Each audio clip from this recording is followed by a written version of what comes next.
Okay, hi everybody. So I'm here today to talk about compassionate self-forgiveness. Compassionate self-forgiveness. So my teachers at the University of Santa Monica, Doctors Ron and Mary Holnick, had a great saying that healing is the application of love to the parts inside that hurt. Think about that.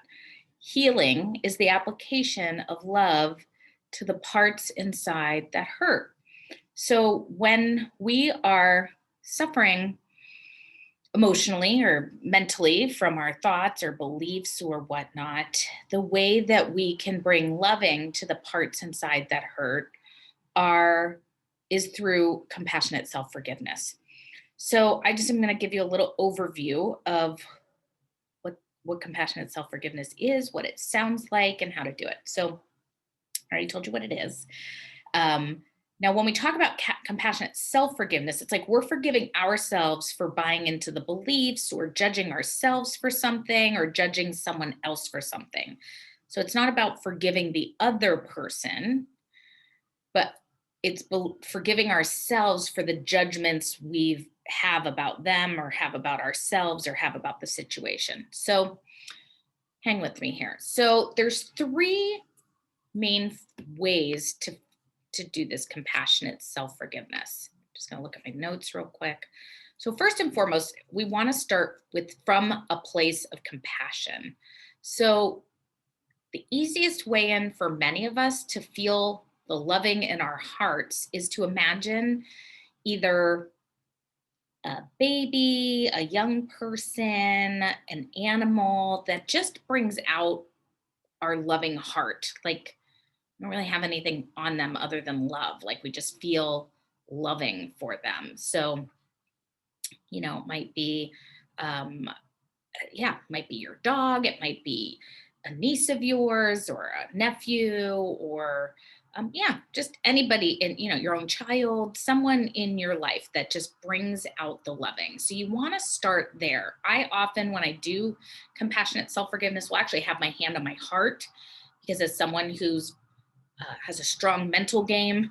I have to kind of feel my actual heart area so that I can connect to it. So that's another way of dropping in. So once I can locate myself, hi, I'm in New York City, so you're going to hear some sirens going by. Um, Once I can locate inside myself that place of forgiveness, like I forgive myself for judging myself as having loud noise outside my apartment while I'm um, recording this, and I forgive myself for judging myself as unprofessional because I have a siren in the background. And so now I can let that go. So, anyway, there's three different phrases that you can do, and I'll have this in the YouTube comments as well. It would be there's three different statements. So, I forgive myself for judging myself as. So, for instance, it might, just like I just said, I forgive myself for judging myself as unprofessional for having siren noises in the background of this video. Um, it could be something along the line. I mean, there's so many things we can forgive ourselves for. So, some examples I forgive myself for judging myself as uncaring. I forgive myself for judging myself as um, lazy. I forgive myself for judging myself as someone who never gets what she wants. I forgive myself for judging myself as um, overlooked. So you get the gist. So it's like whatever you're telling yourself, you're forgiving yourself for judging yourself for those things. Okay. Second statement, I forgive myself for buying into the belief that, example, so let's say I'm dating. It might be like, or just getting on a dating site. So I forgive myself for buying into the belief that there's no good men out there. I forgive myself for buying into the belief that um, the men I like don't like me back. It could be, let's say it's about your money. I forgive myself for buying into the belief that um, an old one I had was that I had to work hard to earn money. let's say it's about being seen or being visible in the world. I forgive myself for buying into the belief that it's not safe to shine. Um, if it's something about finding work that you love, I forgive myself for buying into the belief that I'll never find work that I love. So it's like you're looking for where's that belief, and then you're forgiving yourself for it. And then the next one is two blanks. This is the last one. So I forgive myself for judging blank as blank. So it might be I forgive myself for judging my body as unlovable. I forgive myself for judging God as mean. I forgive myself for judging life as hard. I forgive myself for judging myself as unwanted. What's another one? I forgive myself for judging the world as unsafe.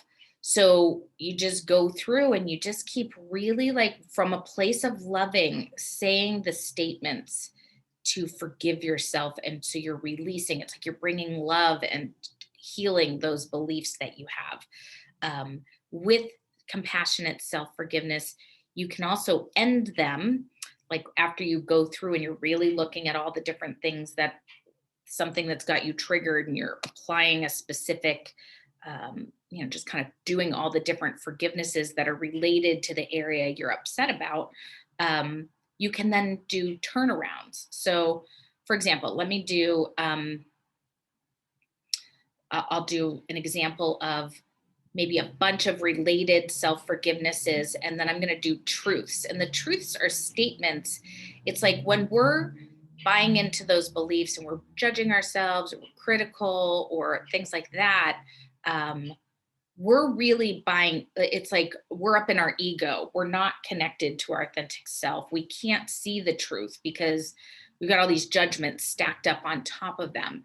So when you do that, one of the things you can do at the end is come back around with truths. So let me see. I am dating. So let's pick dating. So it might be I forgive myself for buying into the beliefs that uh, taking in a man's attention is too much. I forgive myself for buying into the belief that I don't know how to date and I don't know what I'm doing in relationships. I forgive myself for buying into the belief that I am someone who um,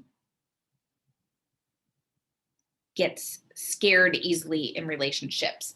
I forgive myself for judging myself as shut down. I forgive myself for judging myself as someone who hasn't had good luck with love, things like that. Okay. So I might turn those around and I might say, so I want to do the truths about them. So the truth is that I'm learning how to be in relationships. The truth is that even though I haven't had a lot of experience with love, that or relationships, I've had love, but with relationships, the truth is I can learn and I can create a relationship and I can show up in new ways that increase the likelihood of having a better time in relationships.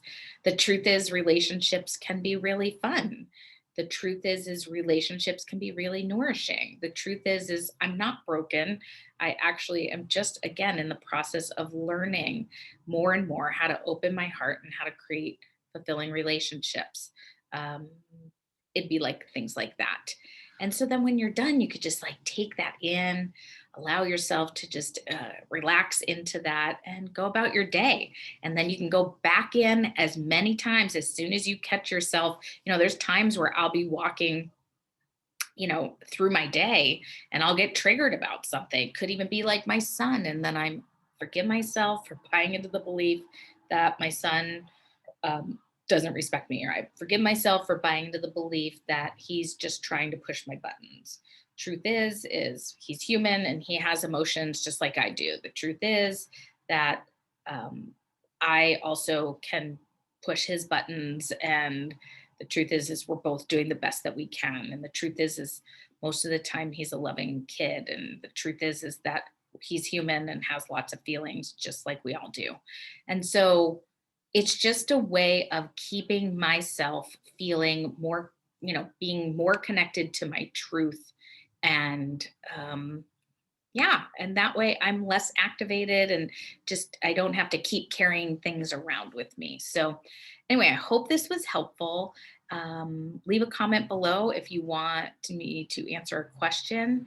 And yeah, I hope to hear how practicing compassionate self-forgiveness supports you in your life.